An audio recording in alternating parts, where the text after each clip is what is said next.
Welcome once again. In this section, we're looking at the book Why You Act the Way You Do by Tim LaHaye. Now, this book explores the concept of temperament and its influence on human behavior. It's not divided into traditional chapters, but rather into sections and parts. So, in the next section, we'll be looking at the different parts. We're going to give a part by part summary of this book. So part one is the introduction, and this is where there's introduction of the concept of temperament. What do we mean when we're talking about temperament? What is a temperament? Who has a temperament, right? What is temperament all about? And also discusses the idea that understanding temperament can help improve relationships and personal development. Part two discusses the four basic human temperaments. Now, these are basic, and it's quite interesting to learn that everybody has these in different percentage levels. This section explores the four primary temperaments, namely choleric, sanguine, melancholy, and phlegmatic. It also describes the characteristics and traits associated with each temperament. Part three discusses your understanding, or rather, understanding your own temperament, right? What is your temperament? How can you actually test, right? How can you identify your own temperament? And what do you need to know about your own temperament? This section provides self assessment tools to help readers determine their own temperament. It also offers insights into how one's temperament influences their behavior as well as their decision making. We look also at part four, which discusses relating to others through their temperaments. Now that you understand the temperaments of other people, how can you better relate to them by use of their temperament? It explains how to identify the temperaments of others, also offers advice on how to interact more effectively with people of different temperaments. Part 5 discusses parenting and teaching according to temperament. Again, you can teach people, you can relate with people, you can interact with people, right, according to their temperament. The section discusses how understanding a child's temperament can help in parenting. It offers guidance on tailoring teaching and discipline methods based on a child's temperament. Part 6 discusses the successful marriage. This section examines how temperament impacts romantic relationships and marriages. Okay, now this you want to understand. This section provides tips for couples to improve their relationships by understanding each other's temperaments. Part 7 discusses Christian service and temperament. In this section, there's a discussion on how temperament can influence one's approach to Christian service, right? It also offers insights into how different temperaments can contribute to the church as well as the community, right? So even the church can benefit by understanding the different temperaments of its members. Okay, and the last, but definitely not the least section, right, or part, discusses how to understand yourself. This is absolutely important, family, in order for you to be able to understand other people, relate with other people, first start by understanding yourself fully. So, this offers a summary and reflection on the book's main concepts, and it encourages readers to continue self discovery and personal growth. So, please note that this breakdown, is a general summary of the book's content, and each section actually contains more detail, right? As well as practical advice and stories and case studies related to understanding and applying the concept of temperament in various aspects of life. So, you want to actually get a copy of this book and read it. So let's look at part one.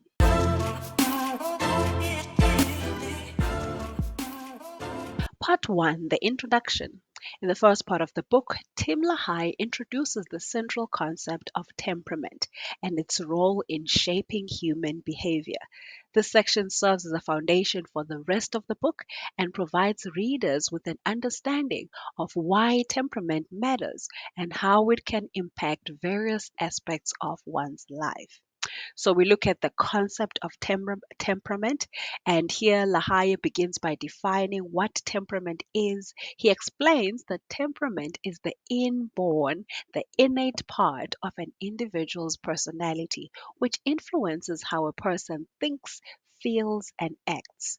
Unlike character, which is shaped by one's environment and choices, temperament is something we are born with. Okay, so most likely you will have it all of your life. The next part that he addresses is the influence of temperament. LaHaye highlights the idea that understanding one's temperament is crucial because it plays a significant role in shaping a person's behavior as well as their decision making. He argues that temperament influences how people respond to stress, how they relate to others, and even their career choices. Okay, so we look at temperament and relationships. LaHaye emphasizes that understanding one's own temperament and that of others can greatly enhance interpersonal relationships. He suggests that by recognizing the temperaments of those around us, we can communicate more effectively and resolve conflicts more successfully. Okay, and then there are also practical applications. In part one, there's a set stage for the practical applications of the book's teachings. LaHaye hints at the self-assessment tools. Okay, you want to get a copy of those and insights that will follow in subsequent parts, encouraging readers to explore their own temperaments and those of people in their lives. So part one essentially serves as an introduction to the idea that temperament is a fundamental aspect of personality, and that gaining insight into one's temperament can lead to personal growth and improved relationships. So it lays the groundwork for readers to delve deeper into the four primary temperaments. Once again, choleric, sanguine, melancholy, and phlegmatic, and how they manifest in various aspects of life, which is explored in greater detail in the subsequent parts of the book. So, moving on to part two.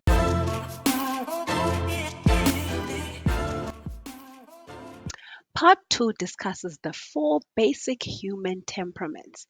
So, part two of the book delves into the four primary human temperaments: choleric, sanguine, melancholy, and phlegmatic. By the way, you'll be hearing a lot of these throughout the book. Tim LaHaye provides detailed descriptions of each temperament, highlighting their unique characteristics, their strengths, as well as their weaknesses. For example, the choleric temperament. The choleric temperament is characterized by strong willpower, assertiveness, and a natural leadership disposition. Cholerics are often seen as goal oriented, driven, and capable of making quick decisions. However, they may also be perceived as domineering, impatient, and at times insensitive to others' feelings. LaHaye offers insights into how cholerics can channel their energy positively and work on their relational skills. The next one is the sanguine temperament. The sanguine temperament is characterized by extroversion, optimism, and a sociable nature. Sanguines are often enthusiastic, creative, and enjoy social interactions and new experiences. On the downside, they can be disorganized, impulsive, and they struggle with discipline. LaHaye discusses ways for sanguines to harness their sociability and creativity while managing their impulsivity. All right, that was a bit of a tongue twister. So the third one is the melancholy temperament. The melancholic individuals are typically introspective, right? They'll look deep within. They are detail oriented. They are perfectionists, right? They tend to be deep thinkers, highly organized, and reliable in their work. However, they can also be very overly critical. They can be prone to anxiety, and perfectionism can lead to stress. So LaHaye offers advice on how melancholics can embrace their strengths and work on their tendency towards self-criticism. And then the fourth one, which is the phlegmatic temperament. The phlegmatic temperament is characterized by calmness, by stability, and an easygoing nature. Phlegmatics are often good listeners, empathetic, and tend to avoid conflict. However, they can also be seen as passive, indecisive, and complacent. LaHaye provides guidance on how phlegmatics can enhance their communication skills and become more proactive. So in part two, there's not only a description of these temperaments, but also the section provides examples and anecdotes to help readers identify their own temperaments and those of people around them. It emphasizes that people are often a blend of these four temperaments to varying degrees, but they tend to have one dominant temperament that influences their behavior. So, understanding these temperaments helps individuals gain insight into their own strengths and weaknesses and develop strategies for personal growth and more effective interactions with others. So, this understanding forms the basis for the practical applications and advice presented in the subsequent parts of the book. Moving on to part three, right? Actually, part four. Mhm.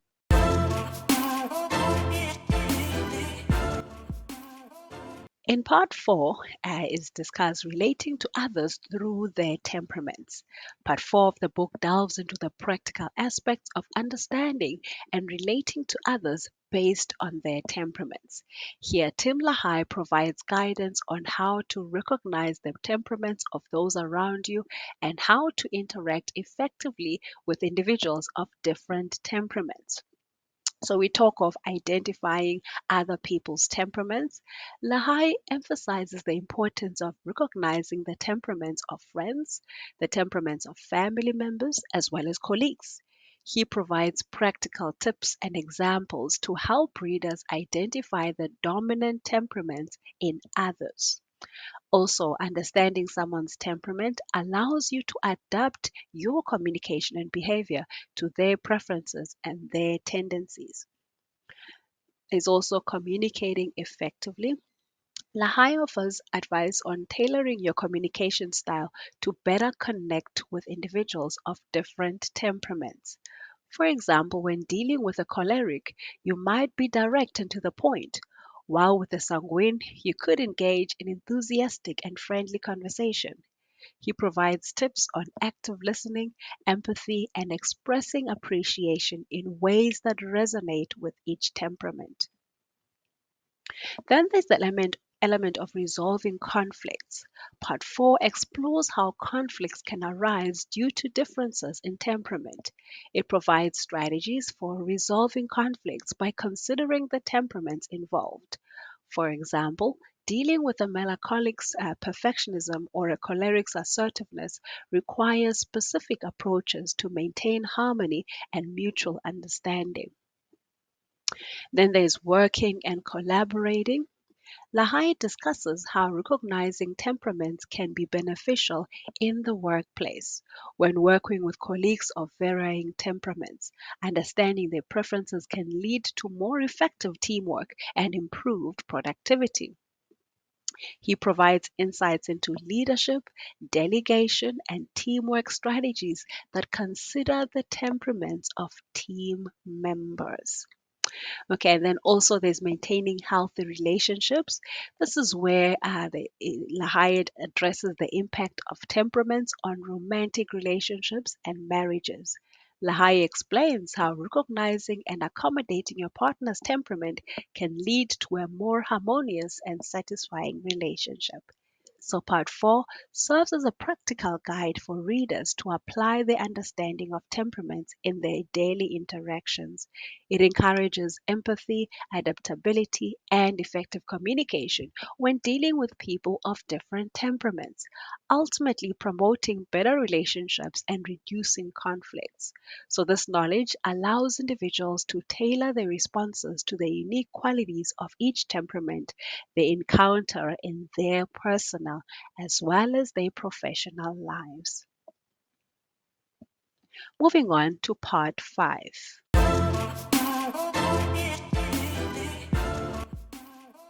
Part 5 discusses parenting and teaching according to temperament. Part 5 of the book focuses on how understanding and applying the concept of temperament can benefit parents and educators in their roles. It explores how recognizing the temperaments of children and students can lead to more effective parenting and teaching strategies. So, for example, parenting according to temperament, LaHaye discusses how recognizing a child's temperament is invaluable for parents.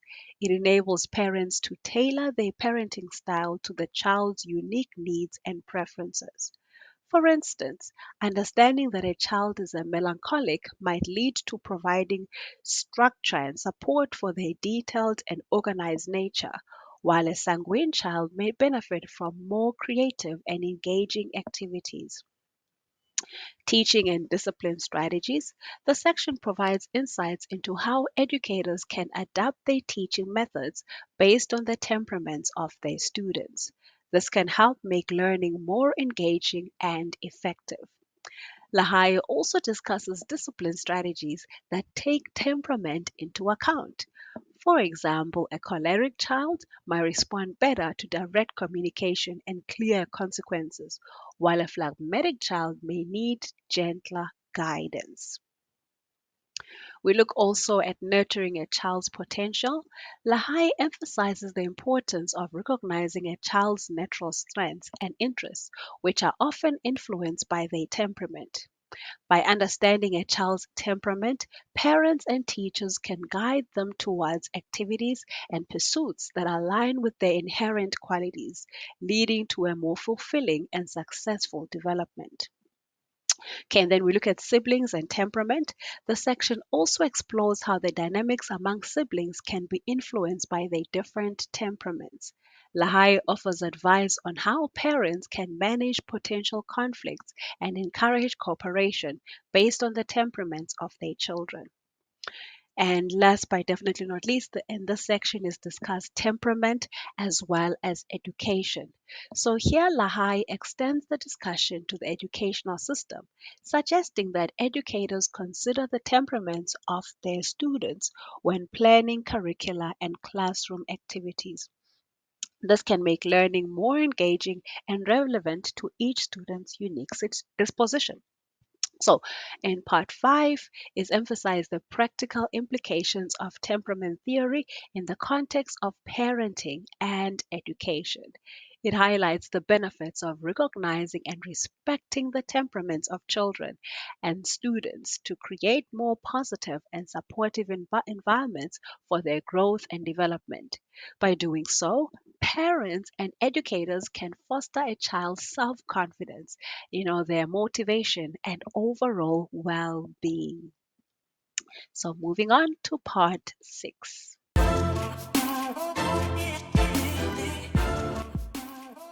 Part 6 discusses the successful marriage. Part 6 of the book explores how the concept of temperament can be applied to romantic relationships and marriages. It provides insights into understanding one's own temperament and that of a partner, leading to a more harmonious and satisfying marriage. So, understanding your spouse's temperament. LaHaye emphasizes the importance of recognizing and respecting your spouse's temperament. By understanding your partner's natural inclinations and tendencies, you can navigate potential sources of conflict more effectively.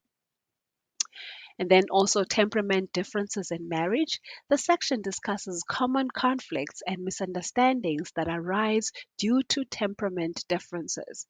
For example, a choleric spouse may want to take charge and make quick decisions, while a phlegmatic spouse may prefer a more laid back and deliberative approach. So LaHaye provides strategies for addressing these differences in ways that promote cooperation and mutual understanding. And then there's complementing each other. LaHaye highlights the idea that temperament differences can be complementary in a marriage. For example, or for instance, a choleric's assertiveness can be balanced by a phlegmatic's calmness and empathy. He encourages couples to recognize and appreciate the strengths that each temperament brings to the relationship. We also look at effective communication. The section offers advice on communication in marriage. It stresses the importance of clear and empathetic communication while also respecting your partner's temperament. For example, understanding that a melancholic may need more time for reflection. This can lead to, more patience, right? While a sanguine may benefit from open and positive communication. So, resolving marital conflicts, LaHaye provides strategies for resolving conflicts in a way that takes temperament into account. This can include using effective communication techniques, acknowledging each other's strengths and limitations, and finding compromises that align with both partners' temperaments. There's also the concept of intimacy and romance. The section discusses how understanding your spouse's temperament can enhance intimacy and romance in the marriage. By catering to each other's preferences and needs, couples can build stronger and emotional bonds. And so, last but not least, in this section is sustaining a fulfilling marriage. This is what everybody wants, right? It's possible through correct use and understanding of temperaments. LaHaye offers insights into how couples can sustain a fulfilling and long lasting marriage by embracing their temperamental differences and working together to overcome challenges. So, part six provides practical guidance for couples to strengthen their marriages by recognizing and respecting their temperamental differences. By applying the principles and strategies outlined in the section, couples can build stronger bonds, communicate more effectively, and navigate the ups and downs of marriage life with greater understanding and harmony. Moving on to part seven. Part 7, Christian Service and Temperament. Part 7 of the book focuses on the application of temperament theory to Christian service and ministry. Here, Tim LaHaye discusses how understanding one's temperament and the temperaments of others can enhance one's effectiveness in various forms of Christian service and outreach. For example, recognizing your own temperament. LaHaye begins by, encouraging readers to understand their own temperament and the strengths it brings to Christian service. He explains how self awareness can lead to more productive and fulfilling service. So, also, there's talk of temperament and ministry roles. The section explores how different ministry roles can be better suited to specific temperaments. So, for example, a choleric temperament may thrive in leadership positions, while a melancholic may excel in roles that require attention to detail and organization. We look also at team dynamics. LaHaye discusses how understanding the temperaments of fellow church members and ministry partners can lead to more harmonious teamwork. It provides insights into how different temperaments can complement each other's strengths and compensate for weaknesses. We look at effective communication in ministry. Effective communication is crucial in ministry. This section offers strategies for improving communication within church settings, emphasizing the importance of tailoring one's communication style to the temperaments of the recipients. We look also at conflict resolution and peacemaking. In the context of Christian service, conflicts can arise. LaHaye provides guidance on resolving conflicts and promoting peacemaking by considering the temperaments of those involved. Applying temperament to outreach and evangelism, understanding the temperaments of individuals in the community can be valuable when engaging in outreach and evangelism. Recognizing the unique needs and preferences of those you are trying to reach can enhance the effectiveness of your efforts. So, then in this section, we'll also look at the church as a body. LaHaye here extends the discussion to the broader concept of the church as a body, where different members with different temperaments have unique roles to play. He encourages a more inclusive and cooperative approach to Christian service. So, part 7 of the book emphasizes that recognizing and appreciating the diversity of temperaments within the Christian community can lead to a more effective and harmonious approach to ministry. It encourages individuals to embrace their own temperament while also respecting and accommodating the temperaments of others for the greater good of the church and the community. This understanding can lead to more successful and fulfilling Christian service. Moving on to the last part, which is part 8.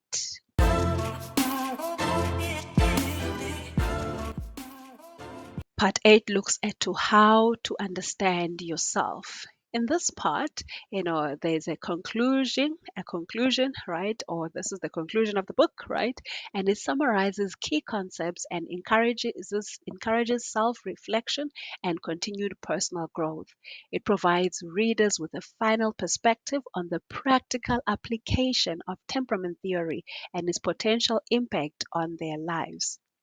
We look here at a summary of temperament theory. LaHaye provides a concise summary of the book's main concepts and the 4 primary temperaments. Okay, so once again, choleric, sanguine, melancholy, and phlegmatic, and this serves as a quick reference for readers to refresh their understanding. Also, embracing self acceptance. The section encourages readers to accept and embrace their own temperament. It emphasizes that each temperament has its unique strengths and weaknesses, and self acceptance is a key component of personal growth. We also look at continued self discovery.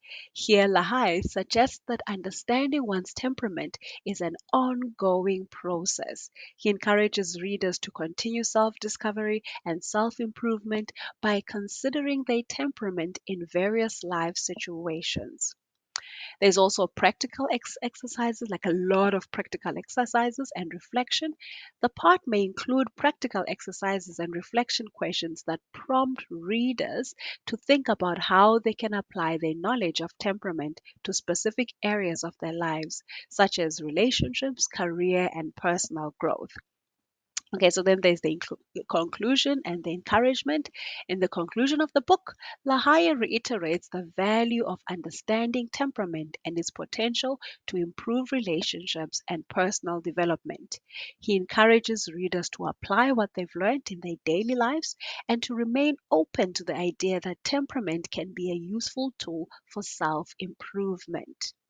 So in this section, essentially, it serves as a wrap up of the book's teachings. It summarizes the importance of temperament theory in personal development and interpersonal relationships. It also encourages readers to continue their journey of self-discovery and to actively apply the understanding of temperament in various aspects of life. By doing so, readers can work towards greater self acceptance, more effective communication, and more harmonious relationships, ultimately leading to personal growth and well being.